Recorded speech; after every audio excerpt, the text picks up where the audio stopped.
حضرت عقبہ بن عامر رضی اللہ تعالیٰ عنہ فرماتے ہیں کہ نبی اکرم صلی اللہ علیہ وسلم ہمارے پاس تشریف لائے اور ہم لوگ صفہ میں بیٹھے ہوئے تھے۔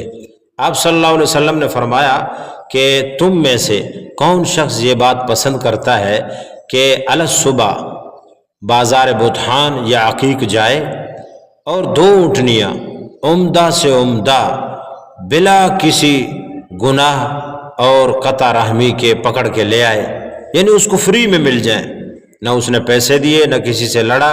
نہ کوئی چوری کی، نہ کوئی ڈاکہ کی، ایسے فری میں صبح صبح 2 عمدہ سے عمدہ اونٹنیاں مل گئیں۔ تو صحابہ کرام نے کہا کہ یا رسول اللہ، یہ بات تو ہر ایک پسند کرتا ہے۔ تو آپ صلی اللہ علیہ وسلم نے فرمایا مسجد میں جا کر 2 آیات کی تلاوت کرنا یا کسی کو سکھانا، پڑھنا یا پڑھانا، یہ 2 عمدہ سے عمدہ اونٹنیوں سے افضل ہے، اور اسی طرح 3 آیات کا پڑھنا یا پڑھانا 3 عمدہ سے عمدہ اونٹنیوں سے افضل ہے، اسی طرح 4 آیات پڑھنا یا پڑھانا یہ 4 اونٹنیوں سے افضل ہے۔